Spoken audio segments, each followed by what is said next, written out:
Excellence, Monsieur le Premier ministre de l'Inde, Monsieur Narendra Modi, Excellence, Monsieur Robert Mugabe, président en exercice de l'Union africaine, Majesté, Excellences, Mesdames et Messieurs les chefs d'État et de gouvernement, Madame la Présidente de l'Union africaine, Mesdames, Messieurs, mes premiers mots seront d'exprimer ma profonde gratitude au grand peuple indien et à son Premier ministre, l'honorable Narendra Modi, pour l'accueil particulièrement chaleureux qui nous a été réservé depuis notre arrivée dans ce merveilleux pays, berceau d'une des plus grandes civilisations de l'univers. Nous foulons donc le sol indien avec la ferme conviction de consolider les liens historiques que nos peuples ont entretenus tout au long de leur combat pour l'édification d'une société mondiale de liberté, de justice sociale et de progrès démocratique. C'est pourquoi la main tendue de l'Inde à l'Afrique ne nous surprend guère. Le troisième sommet Inde-Afrique, qui s'inscrit dans le sillage de ceux tenus en Inde en 2008 et à Addis Abeba en 2011, nous offre l'opportunité de réfléchir davantage sur les voies et moyens concourant à affermir notre partenariat déjà bénéfique. Nul doute que les opportunités sont immenses. Nos ressources naturelles, doublées du capital le plus précieux que nous ayons, je veux dire la jeunesse, constituent le gage du succès de notre action commune. Le développement fulgurant de l'Inde, qui la place aujourd'hui au rang des puissances économiques du monde, représente un bel exemple pour l'Afrique et donne l'assurance d'une coopération sud-sud fiable et bénéfique. Aucun domaine d'activité ne saurait échapper à notre attention, qu'il s'agisse notamment de l'éducation qui doit aboutir à la coopération universitaire, de la recherche scientifique et technique, du transfert technologique, des nouvelles technologies de l'information et de la communication, de l'agriculture et de la santé, sans oublier la protection de l'environnement, créer d'un véritable développement durable.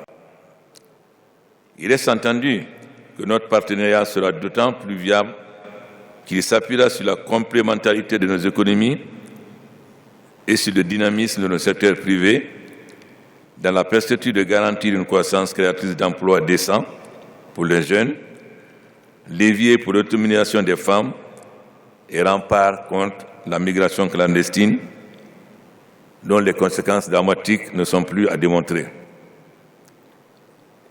D'où la pertinence du thème de la présente rencontre qui nous oblige à renforcer notre partenariat afin d'assurer le bien-être de nos populations sur le socle d'une vision partagée et sous-tendue par les règles de bonne gouvernance, celles même à même de préserver la stabilité de nos États par une participation inclusive. Pour atteindre cet objectif, ma délégation souhaite l'instauration d'un mécanisme d'évaluation et de suivi des décisions et recommandations de nos forats. De même, la simplification des procédures d'octroi des crédits concessionnels conférerait une plus grande efficacité dans la réalisation des projets. Messieurs les coprésidents, Excellences, Mesdames et Messieurs les chefs d'État et de gouvernement, la République de Guinée vient d'écrire une page importante de son histoire par l'organisation le 11 octobre 2015 des élections présidentielles transparentes et apaisées. Elle s'ancre ainsi davantage dans la trajectoire des nations démocratiques, renforçant du coup sa stabilité et son audience internationale.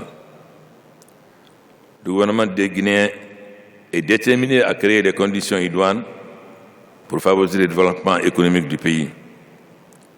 Son potentiel agricole, énergétique et minier, ainsi que l'environnement des affaires, constituent un atout majeur pour une coopération mutuellement avantageuse. C'est dans ce cadre que nous nous réjouissons de la tenue du présent forum, qui est de nature à faire éclore de nouvelles initiatives pouvant conduire à l'épanouissement harmonieux de la nation. Nous poursuivrons notre marche avec l'Inde, surtout au lendemain de l'adoption des objectifs du développement et la veille de la réunion de Paris, qui appelle à un partenariat mondial pour assurer à nos populations le bien-être auquel elles aspirent et léguer aux générations futures une planète saine. Nous poursuivrons également notre lutte commune pour l'avènement d'une société multilatérale où tous les États apporteront pleinement leur contribution au devenir de l'humanité. Nous nous serons alors rapprochés davantage de l'idéal du grand Mahatma Gandhi, apôtre de la paix et de la non-violence. Vive la coopération indo-africaine. Je vous remercie.